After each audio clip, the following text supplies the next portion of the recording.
श्री गौरव गोगोई।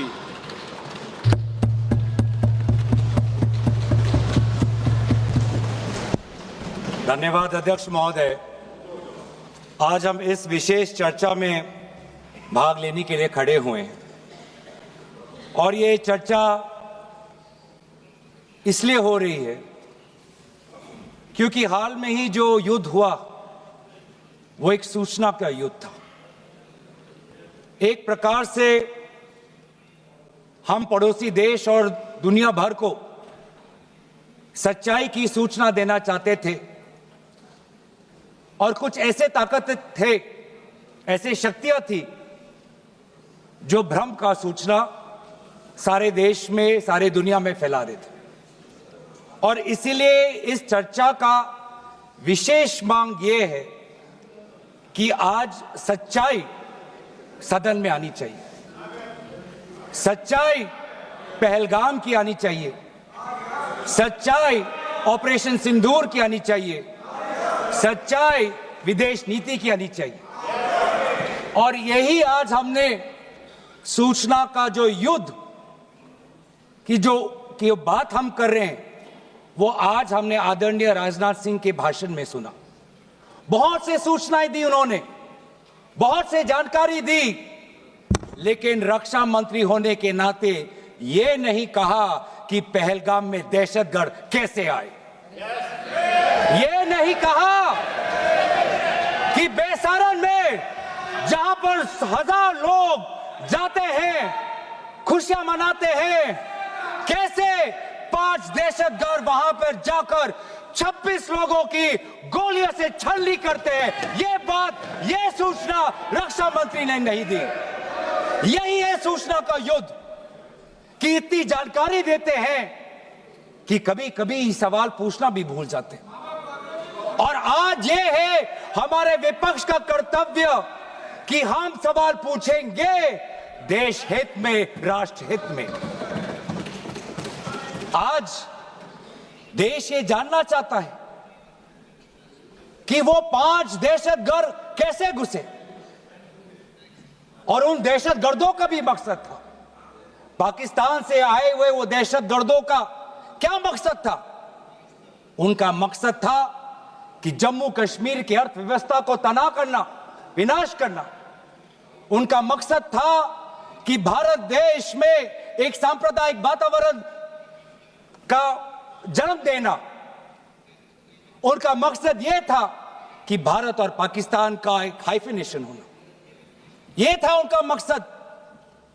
लेकिन सर, मुझे दुख है कि आज राजनाथ सिंह जी ने सैनिकों की बात तो की, लेकिन जो हमारे भारत की जो आवाम है, जो जनता है, जो उन्होंने पाकिस्तान के दहशतगर्दों का पूरी जो मंशा है उस पर उन्होंने पूरा नकारा और हम एकजुट रहे। मुझे भारतीय होने का गर्व है। हमने देखा वैसारन में कि किस प्रकार से जम्मू और कश्मीर के लोगों ने पूरे देश भर से आए हुए जितने भी पर्यटक थे उनकी मदद की। हमने ये देखा कि किस प्रकार से देश भर के जो पर्यटक जो जम्मू कश्मीर में थे उन्होंने अपने जम्मू कश्मीर के भाइयों को धन्यवाद दिया। हमने ये भी देखा कि कैसी एक विधवा हिमांशी नरवाल ने कहा कि मैं नहीं चाहती कि मेरे जो पति जिसको लेके आज राजनीति हो रही है उसके शव पर देश में हिंदू मुसलमान की राजनीति हो, मैं नहीं चाहती। यह है हमारे देश की संस्कृति और यह था मंशा पाकिस्तान का। और मैं ये भी गर्व महसूस करता हूं कि सारे विपक्षी राजनीति दल हम सब एकजुट होकर, राहुल गांधी जी ने एक साफ साफ कहा कि हम सरकार के साथ हैं और सरकार को पाकिस्तान को एक ठोस मजबूत कदम देना ही पड़ेगा।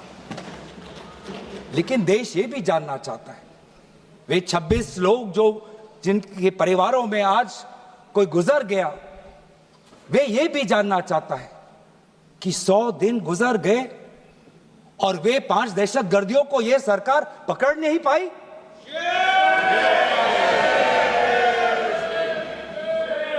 देश के वो लोग ये भी जानना चाहते हैं कि ये जो 5 दहशतगर्दे थे, दहशतगर्दी जो आए टेररिस्ट, निश्चय इनको किसी ने पनाह दी, निश्चय इनको किसी ने जानकारी दी, निश्चय ये पूरा जो 1 घंटा का जो उन्होंने गोला बारूदी की, उसके बाद ये फरार हो गए, उनको फरार होने में भी किसी ने उनकी मदद की। और आज भी ये 100 दिन हो गए और सरकार के पास कोई जवाब नहीं। आज आपके पास ड्रोन है, आपके पास पेगासस है, आपके पास सैटेलाइट है, वहां पे सीआरपीएफ है, वहां पे बीएसएफ है, वहां पे सीआईएसएफ है, वहां पे आदरणीय गृह मंत्री कुछ दिन पहले ही गए थे पूरा रिव्यू लेने के लिए, और आप किसी को पकड़ नहीं पाए। ये कैसी है, ये कैसा बंदोबस्त? आपने कहा कि आर्टिकल 370 के चले जाने के बाद जम्मू कश्मीर सेफ है, जम्मू कश्मीर में आइए, लोग आए, लोगों ने अपने आप को सुरक्षित महसूस किया। लेकिन बेसारन में देखा कि कितने वो निहत्थे थे, कितने वो असहाय थे, कि लगभग 1 घंटा लगा एक एम्बुलेंस उनके पास पहुंचने के लिए। पुलिस पर अगर आर्मी भी आई तो चल के आई। और सर, मैं वो नजारा भूल नहीं सकता, एक मां और एक बेटी चल के नीचे आ रही थी, एक भारत के सिपाही को देखा और सिपाही को देखकर वो रो पड़े, खुशी से नहीं, डर से, क्योंकि उनको लगा कि वे दहशतगर्द जिन्होंने सिपाहियों का यूनिफॉर्म पहनकर वहां पर लोगों को मारा, आज वही दहशतगर्द आज पहाड़ के नीचे उनका इंतजार कर। उस भारत के सिपाही को कहना पड़ा कि मैं भारतीय हूं, तुम डरो मत, मैं भारतीय हूं, तुम सेफ हो, सुरक्षित हो। ऐसा दहशत उन्होंने महसूस किया। इस दहशत के ऊपर, इस डर के ऊपर आदरणीय राजनाथ सिंह एक शब्द तो कहते, आप एक शब्द तो कहते, ये आपकी भी जिम्मेवारी है राजनाथ जी, ये आपकी भी जिम्मेवारी है, रक्षा मंत्रालय का भी जिम्मेवारी है। बार बार हम ये देख रहे हैं सर कि आदरणीय गृह मंत्री जाते हैं, कहते हैं कि बहुत अच्छा बंदोबस्त हो गया है, टेररिज्म के हमने उनकी रीढ़ की हड्डी तोड़ दी। तब भी उरी होता है, तब भी बालाकोट, तब भी पुलवामा होता है, तब भी पहलगाम होता है। अंत में जाके जिम्मेवारी कौन लेता है?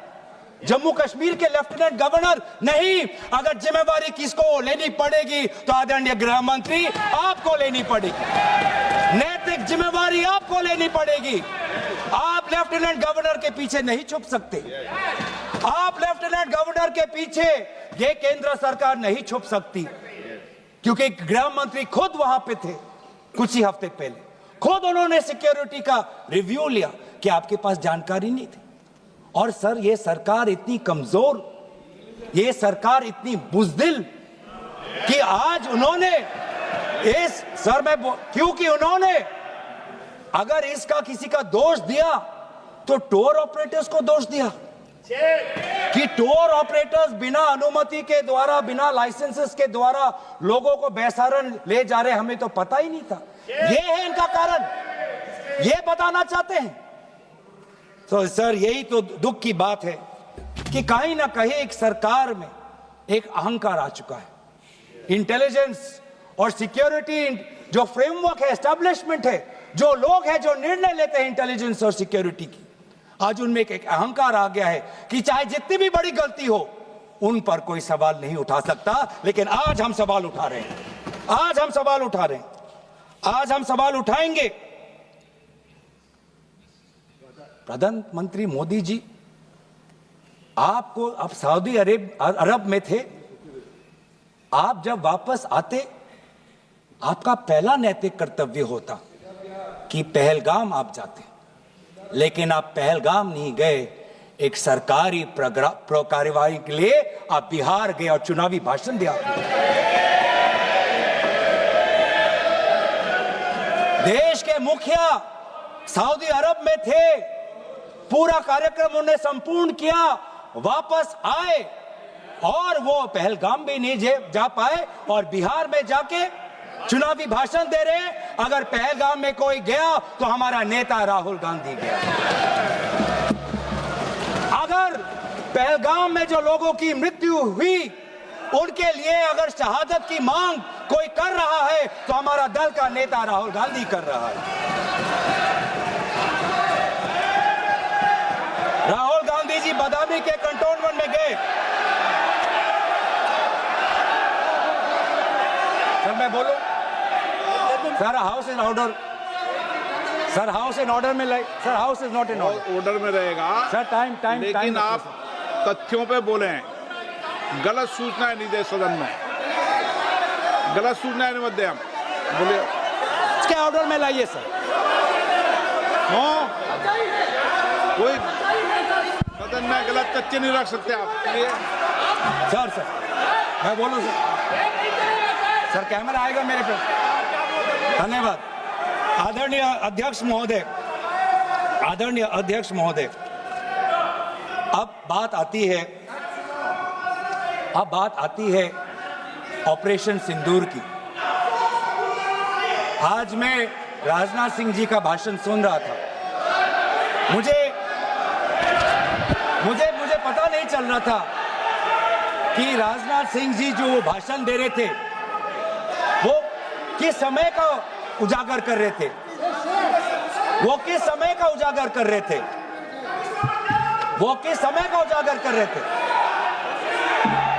क्या वो 2016 के बाद क्या उन्होंने ये नहीं कहा कि हम घुस के मारेंगे और पाकिस्तान को आज वो उनका जो भी टेररिस्ट इंफ्रास्ट्रक्चर है उसको खत्म कर देंगे? वही बातें तब की, वही बातें पुलवामा की बात की कि पुलवामा के बाद आज हमारे लड़ाकू जहाज अब गए हैं, अब पाकिस्तान अब कभी भी भारत पर उंगली नहीं दिखा सकता। और उसके बाद आज दोबारा वही बातें कर रहे हैं। कि हम घुस के मारे, हमने ये किया, फलाना किया। और ये अब भी कह रहे हैं कि ऑपरेशन सिंदूर कंप्लीट नहीं हुआ, अधूरा है, क्योंकि कल को जाके दोबारा पाकिस्तान कर सकता है। ये खुद कह रहे हैं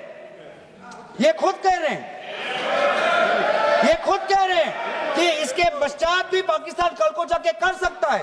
तो ये जो सफल कैसे हुआ? फिर क्या सफल हुआ? आज ये खुद कह रहे हैं कि हमारा मकसद युद्ध का नहीं था। हम पूछना चाहते क्यों नहीं था, होना चाहिए था। आज उन्होंने खुद कहा कि हमारा मकसद जमीन लेने का नहीं था। क्यों नहीं था? पाकिस्तान ऑक्यूपाइड कश्मीर अगर आज नहीं लेंगे तो कब लेंगे? ये इन्होंने खुद कहा कि हमारा मकसद था टेररिस्ट के इंफ्रास्ट्रक्चर पर आक्रमण करना। तो क्या हमने उरी के समय नहीं किया? क्या हमने पुलवामा के समय नहीं किया? लेकिन उसके पश्चात भी पाकिस्तान का इतना साहस कि आज उन्होंने पहलगाम में जो पिछले 20 वर्षों में हमारे भारतीय नागरिकों पर सबसे दर्दनाक अगर हमला हुआ है तो आपके समय पे हुआ है। आपके समय में उरी हुआ, आपके समय में पुलवामा हुआ और आपके समय में आज पहलगाम हो रहा है। कुछ बातों का उजागर किया, कुछ किताबों का भी उजागर किया। ये नई प्रक्रिया है सर। हर चर्चा में आदरणीय भाजपा के नेता एक किताब उठा लेते हैं, जानकारी दे रहे थे। हमें नहीं सर, ब्लूमबर्ग को क्या जानकारी दिया, मैं पूरा पढ़ लेता हूं without editing. What is important, क्या जरूरी, हिंदी में अनुवाद करने की कोशिश भी करता हूं। मत करो। क्या ये जरूरी नहीं कि जेट गिरे, पर क्यों गिरे, क्या गलतियां हुई, वो महत्वपूर्ण है। संख्या महत्वपूर्ण नहीं सर। 35 ही राफेल है देश में, 35 ही राफेल है। अगर उनमें से कुछ गिरे भी तो देखिए सर, मुझे तो लगता है कि बहुत बड़ी क्षति हुई। 35 राफेल, अगर कुछ उनमें से भी अगर कुछ गिरे तो मुझे लगता है कि जरूरी है, क्योंकि आपको लगता है कि 35 राफेल काफी है, तो अगर कुछ गिरे तो वो भी जरूरी है। और उन्होंने उसके बाद ये कहा कि ये बात अच्छी है कि हमने अपनी गलतियों को समझा, उसको सुधरा और 2 दिन बाद हमने अपने जेट को उड़ाए और दूर से हमने आक्रमण किया। सर, ये मैं थोड़ी जानकारी चाहूंगा।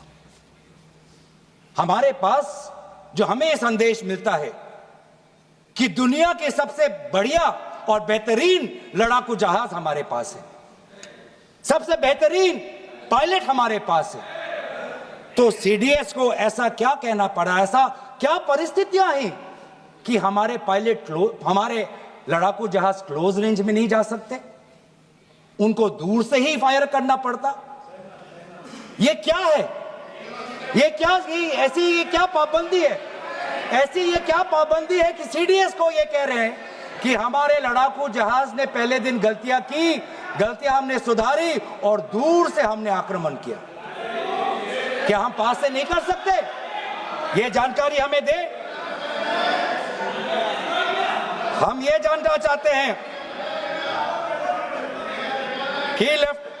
कि lieutenant general Rahul R Singh ने सदन के अंदर नहीं, सांसदों को नहीं, राजनीतिक दलों के फ्लो लीडर्स को नहीं, फिक्की में जाके कहा।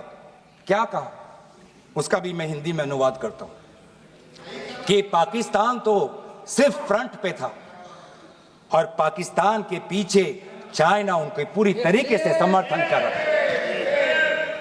ऐसी कोई आश्चर्य की बात नहीं होनी चाहिए, क्योंकि पिछले 5 वर्षों में लगभग 80% मिलिट्री हार्डवेयर पाकिस्तान को सब पूरा चाइना से मिल रहा है। तो सर, मैं आज पूछना चाहूंगा आदरणीय राजनाथ सिंह जी से, जो सरकार चीन को लाल आंख दिखाने की बात करती है, एक बार भी आपने चीन का उजागर अपने भाषण में क्यों नहीं किया?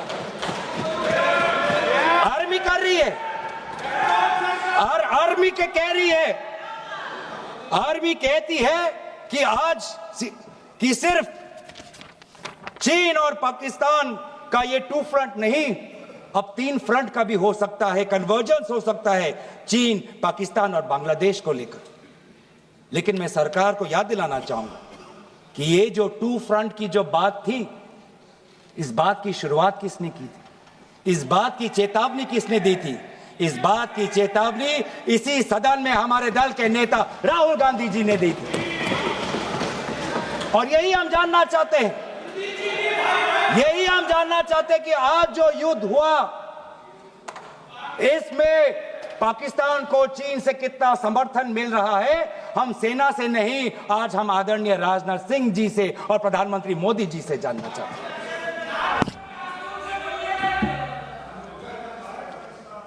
और सर, इंडोनेशिया में जो डिफेंस अटैचे है, उसने तो ताज्जुब की बात कह दी।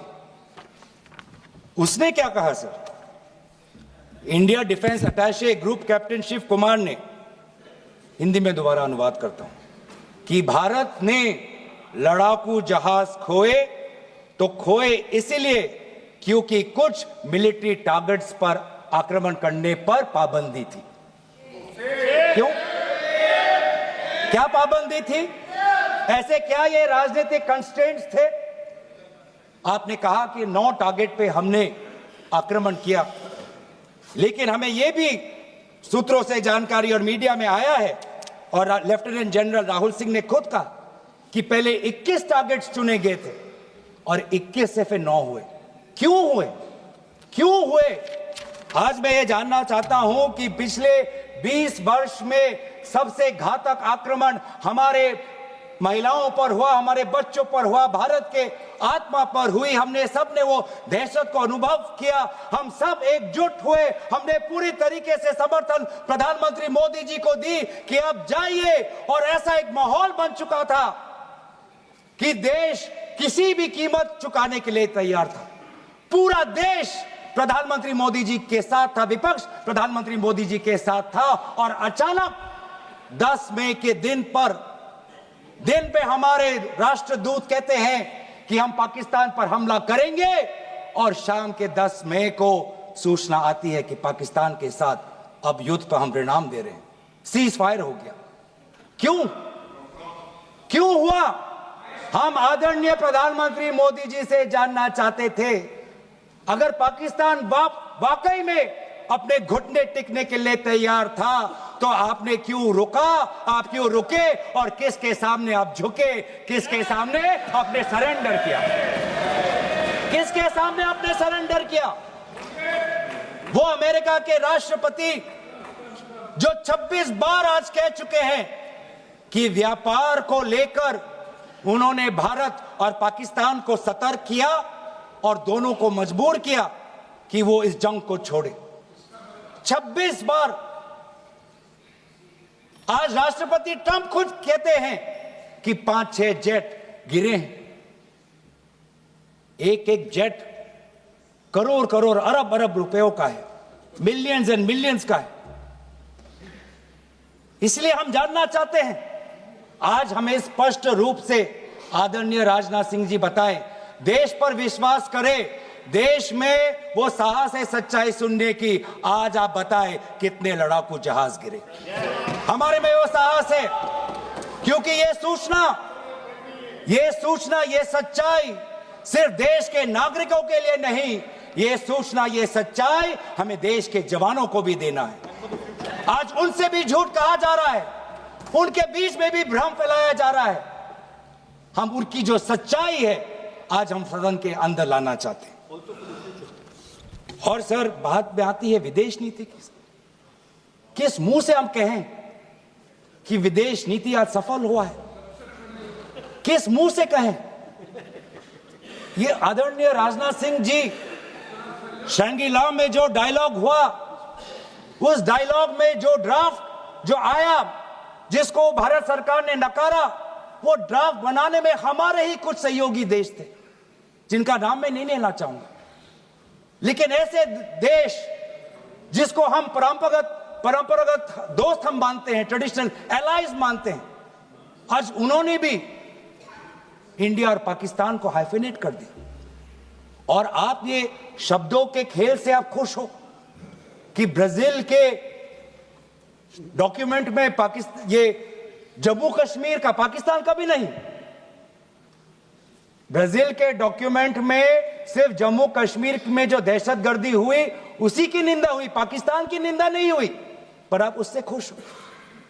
अगर आप उससे खुश हो तो मैं जानना चाहूंगा, जो $1 बिलियन का आर्थिक सहायता IMF ने दिया पाकिस्तान को, उस पर आपको क्या कहना है? हम जानना चाहेंगे, जो ADB एशियन डेवलपमेंट बैंक से 800 मिलियन का आर्थिक सहायता जो मिलेगा पाकिस्तान को, आज भारत उस पर क्या रवैया? वर्ल्ड बैंक का जो $40 मिलियन आ रहा है, और ये पैसा किसको जाएगा सर? पाकिस्तान की नेतृत्व उनकी जनता या उनकी चुनी हुई सरकार नहीं, पाकिस्तान की सरकार का जो रिमोट कंट्रोल है वो पाकिस्तान की सेना के पास है। तो ये सारा पैसा वहीं जाएगा जहां पर हमने मिसाइल गिराई। तो क्या इतना भी हम नहीं कर पाए? क्या इतना भी ताकत नहीं? क्या इतना भी विश्व गुरु में लोगों का विश्वास नहीं, देश अंतर्राष्ट्रीय नेताओं का विश्वास नहीं कि IMF का एड ना जाए पाकिस्तान के पास, वर्ल्ड बैंक का एड ना जाए पाकिस्तान के पास, ADB का एड ना जाए पाकिस्तान के पास? आप में इतना भी ताकत नहीं कि एक देश ने पाकिस्तान को टेरर स्टेट का दर्जा नहीं दिया। एक देश ने आज FATF financial action task force में, जिससे बहुत नियंत्रण पाकिस्तान पे पड़ती थी, आज उससे वो 2022 में निकल आई ग्रे लिस्ट में। क्या वो डालेंगे? तो इसीलिए आज हम ये मांग करते हैं कि सरकार अब डरिए मत, सच्चाई से डरिए मत। उस दिन भी देश सरकार के साथ दहशतगर्दी के खिलाफ खड़ा था, विपक्षी दल सरकार के साथ खड़े हैं, और आज भी दहशतगर्दी के खिलाफ सच्चाई के पक्ष में देश और विपक्ष आज सरकार के साथ। आप हमें अपना दुश्मन ना समझे, हम सरकार के दुश्मन नहीं हैं, हम अपने देश के पक्ष में बोल रहे हैं, जवानों के पक्ष में बोल रहे हैं। पर आप हमें कृपया सच्चाई देने का हमें वो सम्मान दीजिए। सच्चाई सुनने का अधिकार हमारा है, और जितने बार आप झूठ और भ्रम फैलाएंगे, हम उतनी बार आपको पूछते जाएंगे कि आपने क्या किया। और इसीलिए आज मैं खड़ा हूं, अपेक्षा बहुत की थी कि पहलगाम का उजागर होगा, आदरणीय गृह मंत्री नैतिक जिम्मेवारी लेंगे, राष्ट्रीय सुरक्षा सलाहकार नैतिक जिम्मेवारी लेंगे और प्रधानमंत्री मोदी जी कहेंगे क्यों उन्होंने ऑपरेशन सिंदूर जो अंतिम अंजाम था, हमें तो मीडिया में सुनते हुए ऐसा लगा कि हम कराची में उठेंगे। मीडिया में हमारे भारत की मीडिया जो जिनको सूचना आपसे ही मिलती है, उनका सुनने में लगा कि आज तो हम फतह करके ही रहेंगे, लेकिन पता चला कि नहीं, कहीं ना कहीं हमारे पैर डगमगा गए और जो अंतिम परिणाम था उससे पीछे हम हट गए। हमें पीछे नहीं हटना, हमें आगे बढ़ना है सच्चाई के साथ, लोकतंत्र के पक्ष में। इन्हीं बातों के साथ मैं अपना पक्ष समाप्त करता हूं। धन्यवाद। जय हिंद।